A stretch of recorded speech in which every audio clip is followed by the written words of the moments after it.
Good day, everyone. Maayong adlaw sa tanan. Welcome to the 5th International Research Congress on Action Research, Action Learning 2021. Today, I would be presenting to you our action research entitled Enhancing Teachers' Research Skills, a Research Capability Program, ReCAP. With me are my co-authors, Dr. Maria Sofia Y. Nimenzo, Dr. Emilian T. Batulat, and yours truly, Dr. Ruel T. Bonganciso. Let me start with the reason why we need to conduct this action research. First is that it is a common knowledge that research is one of the major functions in the higher education institutions in the Philippines. The other one is research is one of the criteria for university status, center of excellence, autonomous or deregulated status, institutional quality, and opening of the graduate programs. Another one is it is stipulated in the 1987 Philippine Constitution, Article 14, Section 10, that the state shall give priority to research developments, invention, and innovation. And as the National Center for Teacher Education, or NCTE, the Philippine Normal University is also mandated to share research expertise and competence in education with other teacher education institutions in the country. There were studies conducted describing the research culture in the Philippines and proposed a research capability program. Such studies were conducted by Salazar Clemenya and Amonte Acosta in 2007, Pambuena and Bernarte in 2018, Aital in 2018, Basilio and Bueno in 2019, Quitoras and Abuso in 2021. Though there are considerable studies conducted that describes the research skills of the higher education faculty members, there is no published participatory action research documenting on the effectiveness in enhancing the teacher's research skills through research capability program. Thus, there is a need to conduct participatory action research in enhancing the research skills of the teachers through a research capability program. Now, the objectives of the study are, first, develop participant skills in conducting research in the new normal and to improve their instructional practices. Second, determine the degree of involvement of the participants. And third, evaluate the ReCAP and determine the participants' views in conducting research online. Let us review the related literature of this study. First, according to Nabarty and Balila in 2018, Philippines ranks low in research compared to other Asian countries. Another study by Japan International Cooperation Agency, Namura Research Institute in 2015, many SUCs or state universities and colleges put more emphasis on instruction rather than research. In some SUCs, faculty members do not know how to make a research proposal, and a lot of doctorate graduates employed in Philippine higher education institutions do not produce high-impact research. Each EIs must have research faculty teams, and faculty with doctorate degrees must predominantly conduct research. Another one is there is a need to instill the culture of love for research among the faculty and staff and graduate students in the country. Also, there is a need to upgrade the physical resources and research infrastructure, build up, retrain, and retain a sustainable stream of new generation of researchers to increase research productivity and research quality impact. That's according to the CMO number 52 series of 2016. Another one, according to Kanyels and Bush in 2011, through research, higher education institution could contribute to the development of the region in which they are located.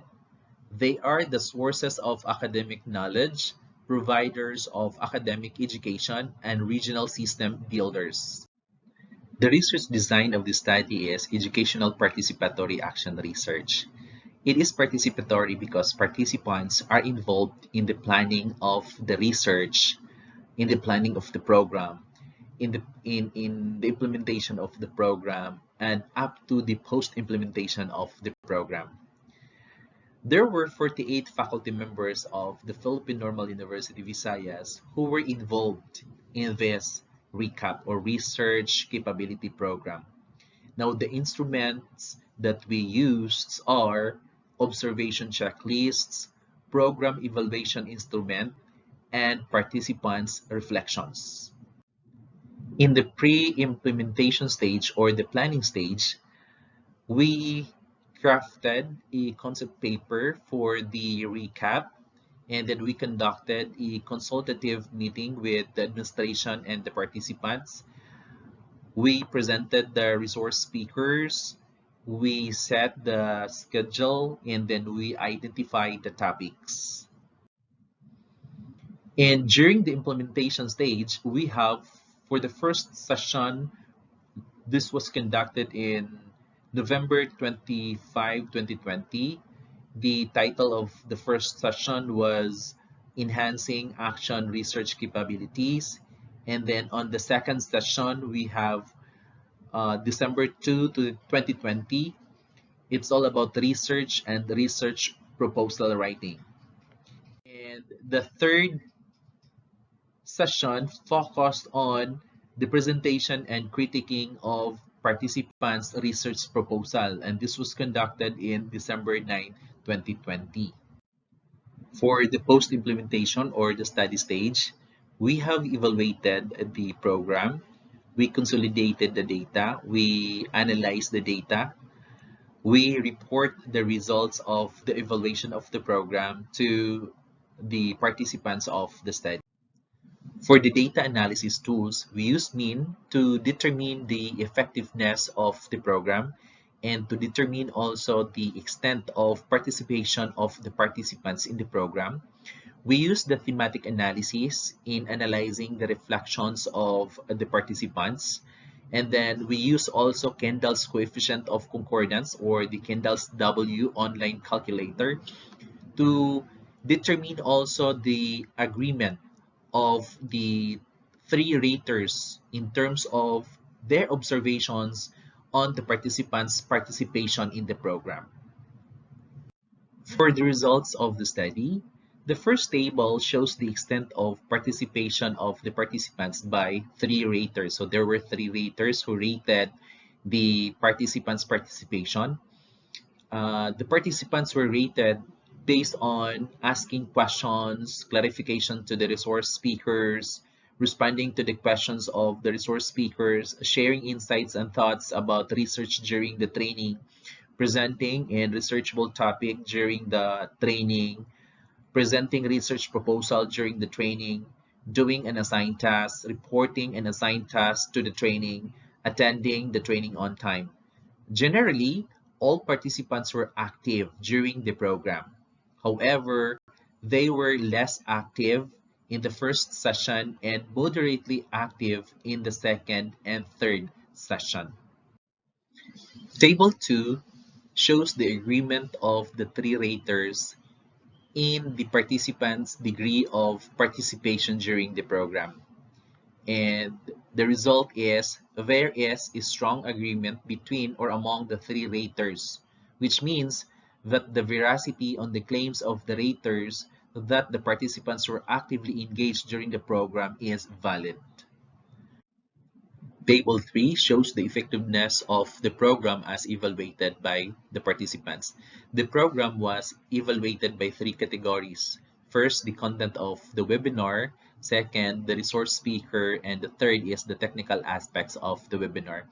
And all of the categories are evaluated excellent by all the participants. These are the themes that emerge from the reflections of the participants. According to them, that in ReCAP, the speaker's ability and manner in approaching research topics are essential. Next, Learning how to write research proposal can be done through mentoring. And then challenges in the internet connection were also the part of the experiences of the participants, since the ReCAP or the research capability program was done through a virtual environment. And then involvement of the participants during the program is also essential. Research topics for the next cycle of ReCAP was also discussed, was also reflected in their reflections. And then lastly, ReCAP can be an opportunity for learning research. As researchers, this is our reflection. The Research Capability Program of Philippine Normal University Visayas has brought a lot of insights. First, to have an effective program, there is a need to involve the participants in planning stage. Second, the choice of the resource speakers must be considered because though research undertakings are not a novelty to the PNU Visayas faculty, their interests and passion in research have somewhat waned. It only needs experts to spur their passion to write research proposals.